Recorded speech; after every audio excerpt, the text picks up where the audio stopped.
recuerdo yo que entré a la agrupación Yarumba. Eh, Mari de los Santos, la manager y dueña de la agrupación. Sí. ¿Cuáles? Después yo formé mi propia, yo dije, no, yo voy a formar mi propia agrupación. Sí, después de eso, yo siempre quise soltar la trompeta. Cómete un chicle, por favor. Háblanos de ese tema. Cómete un chicle, hay una versión. Cómete un chicle, cómete un chicle, cómete un chicle abusador, cómete un chicle, cómete un chicle, sí, cómete un chicle, cómete un chicle abusador. Saludos, ¿qué tal mi gente que siempre siguen activos con nosotros? En este momento tenemos una interesante entrevista con un gran músico de la República Dominicana y además que tiene una visión clara de que los objetivos se logran a través del tiempo y además de eso, nunca es tarde si la dicha es buena. Muchos refranes, ¿verdad que sí? Pero además, deseándole lo mejor en su proyecto musical. Al Rey Chala, ¿cómo está usted, maestro? Wow, qué introducción, felicidades y bendiciones por tu hermoso programa, que Dios te lo bendiga porque está haciendo una bendición para muchos músicos ya olvidados, muchos merengueros. Joan, te felicito porque a través de tu programa muchos jóvenes de esta generación saben qué cantante, qué músico fue el ejecutante o el compositor o el cantante de X tema. Felicidades. Y además saber que la vida no es fácil, que todo no es fácil, que luchando y perseverando es que se triunfa. Así es. Como el caso de la historia que usted nos va a contar en este momento, cuéntenos eso, ¿cómo di que es Rey Chala? ¿Por qué? Rey Chala es un personaje que nace en Los Minas. Reinaldo Chala es mi nombre de pila. Nací en Los Minas, de ahí mis padres se mudan al populoso sector de Los Guandules. Y siempre fui marcado, digo yo siempre, la música me eligió antes de yo nacer, digo así. Porque desde que tengo uso de razón, tuve la inquietud de tocar algún instrumento, de cantar, de bailar, etcétera. Pero tus familiares eran músicos o algo? No, fíjate, yo solo. Pues viene de un sector muy popular, pero también que ha dado muchos artistas y músicos. Sí. Ahí tenemos la Academia Ir del Valle, que Eso te voy a contar, muchos jóvenes salieron de ahí, también las mujeres, las chicas del campo. Cuéntanos, cuando pequeño, ¿siempre te gustó la música o fue un momento que, mira? Siempre me gustó la música, desde que tengo uso de razón. Como a la edad de 11 años se me acerca un primo y me dice que él se inscribió en la Academia Iris del Valle. Yo no sabía dónde estaba la academia y yo fui con él. Después volví como a la semana, yo solo hablé con mi mamá. Mi mamá por X motivo no quiso acompañarme, yo fui solo. La señora Iris del Valle, Dios la tenga en gloria, me dijo, wow, primer niño que viene a inscribirse solo, sin el apoyo de su padre, me recibió, me acogió. Déjame decirte, yo fui como de la generación de músicos de Iris del Valle, se podría decir que la última generación. Ya habían pasado la Mojade, Topacio, la muchacha Chicán. Bueno, en ese tiempo estaba yo, estaba Diony cada uno, estaba la figura también, estaba Wilson Manuel. Wilson Manuel. Sí, estaba un conglomerado de músicos que en la actualidad están en algunas agrupaciones. Fran Trompeta, que es el director en la actualidad de la agrupación de Omega. Y así sucesivamente.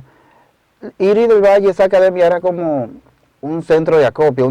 Sí. El músico que venía, un ejemplo, de La Romana y no tenía dónde estar, Iris le daba albergue, vivía ahí. Era todo como una gran familia. Y yo pertenecí, tuve el honor de pertenecer a esa gloriosa academia. ¿Qué instrumento te motivó de en principio? La trompeta. ¿Todo el tiempo fue trompeta? Sí, mi primera trompeta me la regaló Iris. Oh, pero fue porque ya tú tenías, concho, yo quiero ser como este trompetista, o fue que, bueno, ese instrumento fue que apareció.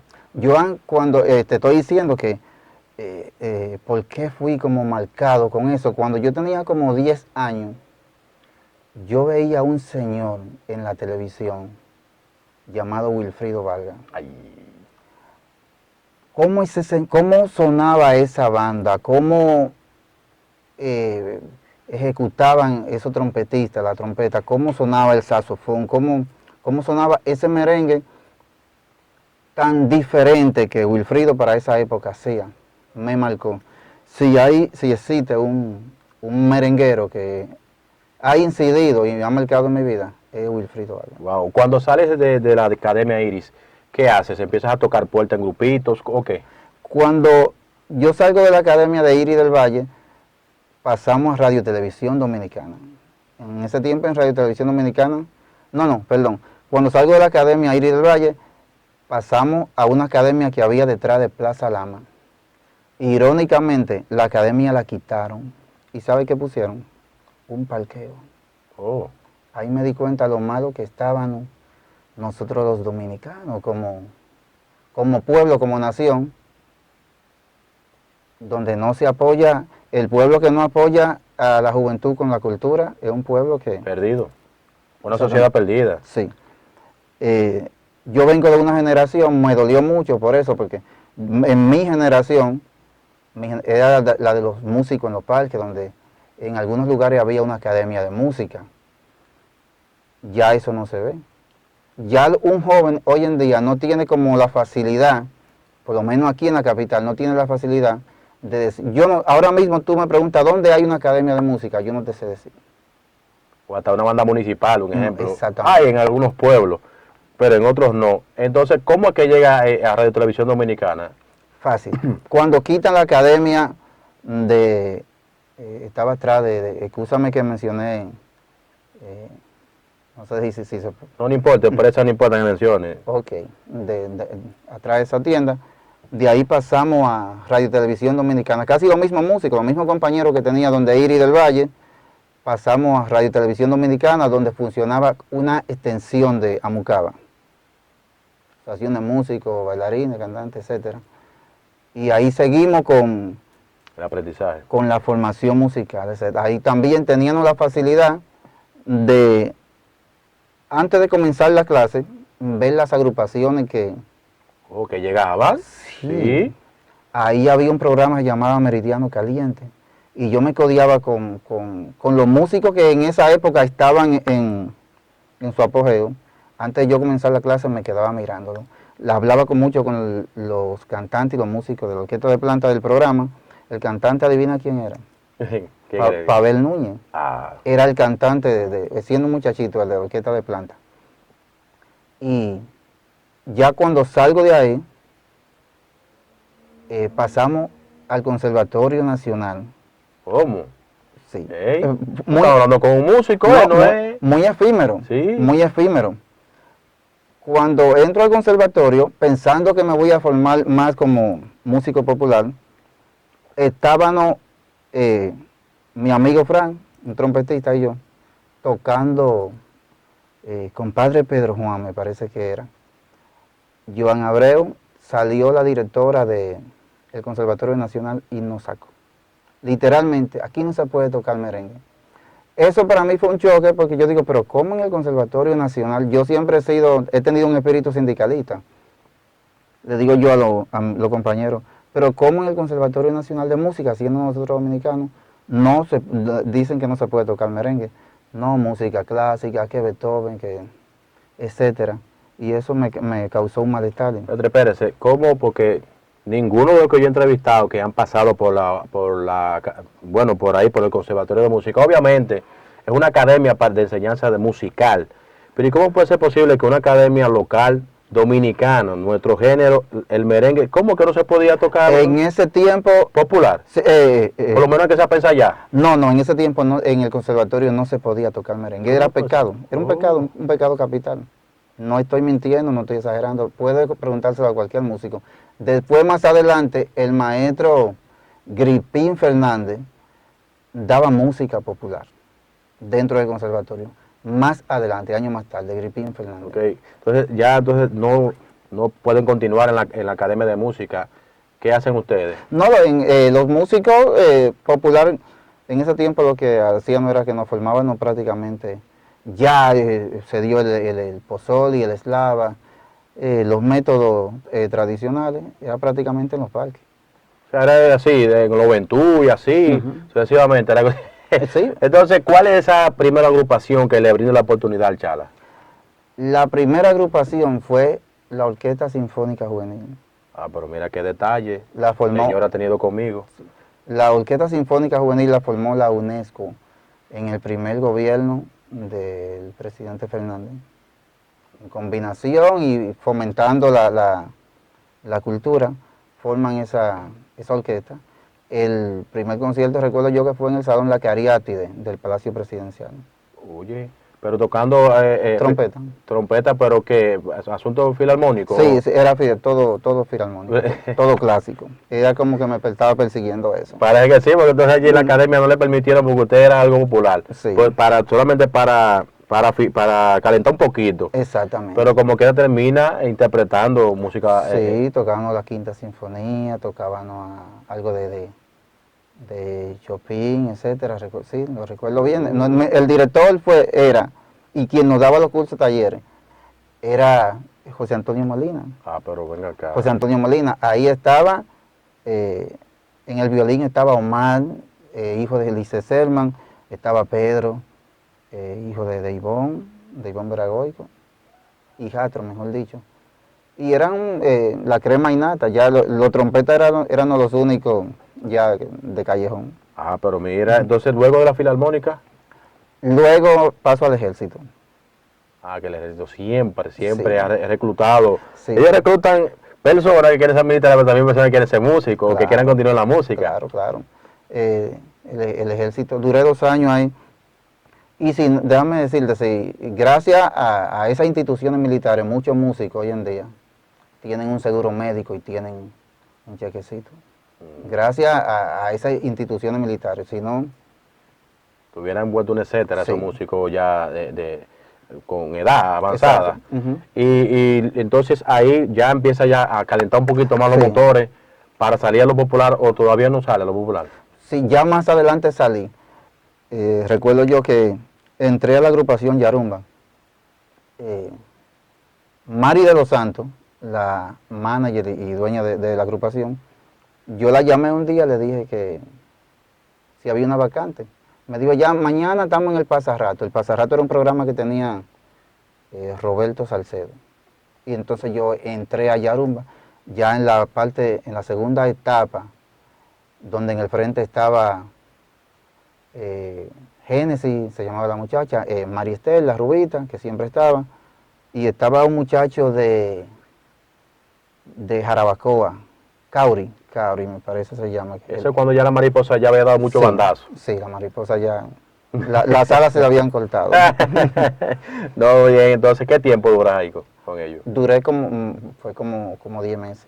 ¿O llegaron a algunos conciertos? No, actividades? Yarumba, en ese tiempo, Mari, sí, si me está viendo que me perdone, por esto que voy a decir, pero Yarumba en ese tiempo era un grupo de hacer nada más televisión.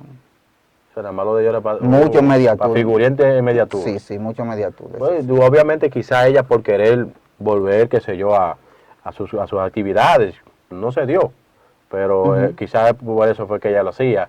Y entonces, ¿por qué te va a la agrupación? Mari te puede dar una buena entrevista.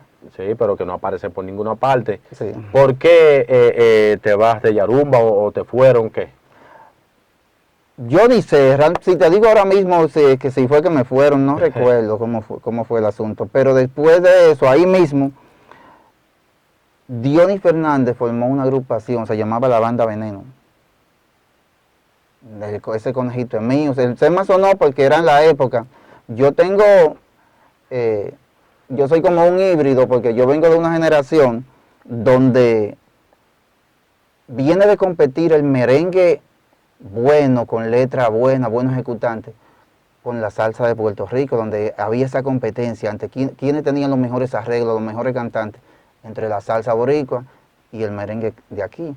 Pero entonces ya termino mi adolescencia y me hago adulto escuchando la Coco, escuchando la Rocabanda, entonces vengo con esos dos chi, por decirlo así. Pero esa agrupación de Dionis no se conoció. No, hizo en mucho mediatur también. La Banda Veneno. Banda Veneno, el tema del conejito era que tenía el conejito. sonandito ahí. estaba- No se pudo lograr nada. No, en ese frente estaba Dani, se llama uno de los muchachos, y estaba también Juan Carlos Campos, que después pasó a formar parte de Los Ilegales. Wow. El único que ha grabado con Vladimir una canción, ¿tú recuerdas? No, excelente.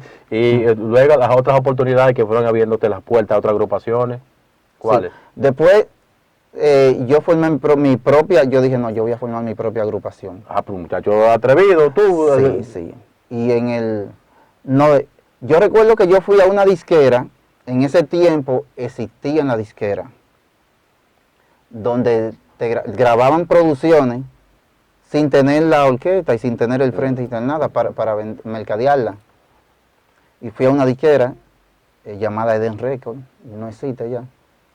Y íbamos a trabajar en una agrupación llamada Bazooka. Bazooka. Sí.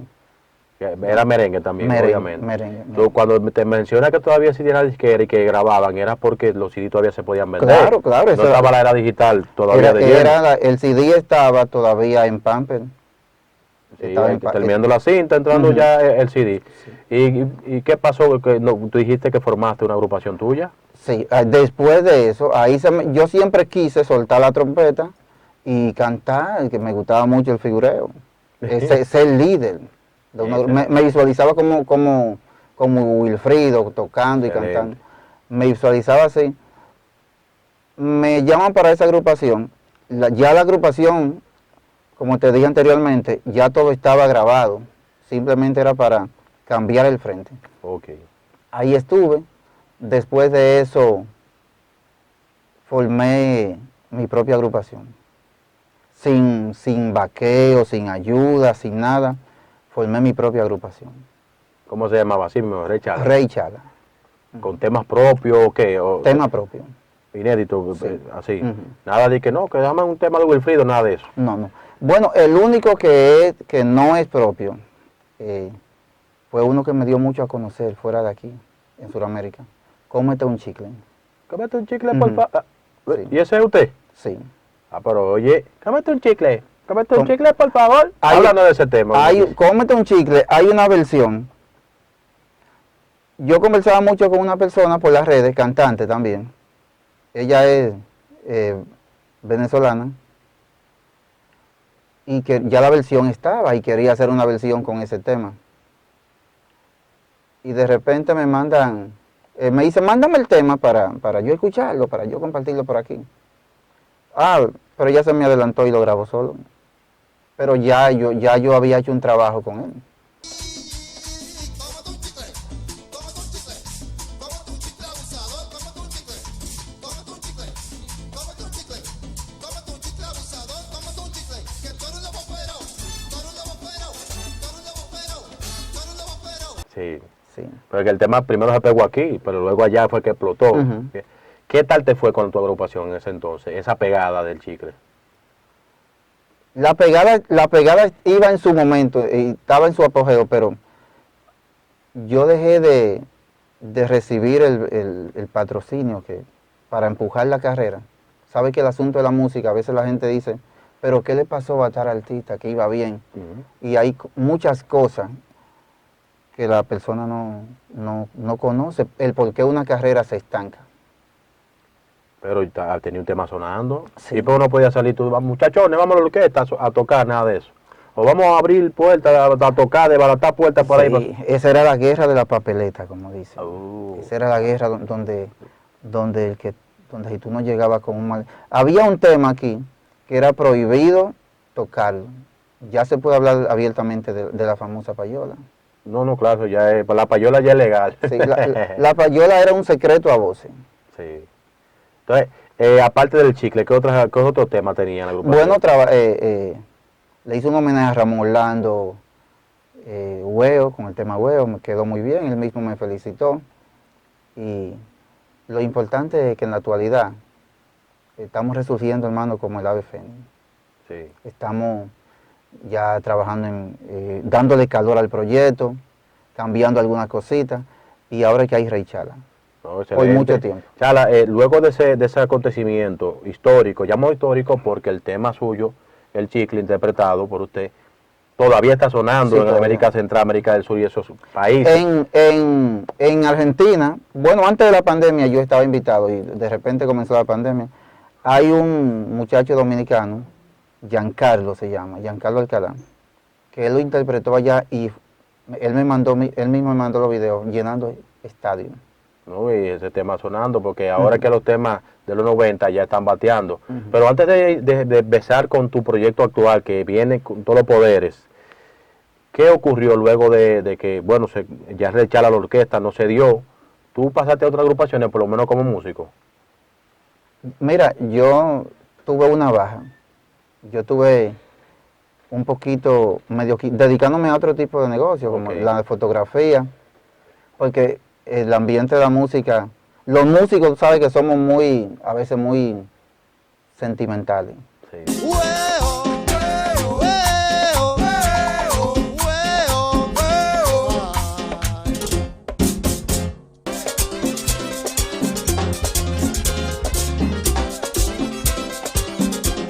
¿Qué les parece este video? Denle like y compartan las cosas buenas también. Regístrense en canales de YouTube que no sea morbo, que no sea escándalo, que no sea política, que no sea noticia desagradable. También hay que compartir y disfrutar los buenos. Hasta la próxima. Dios me la bendiga. Bye bye.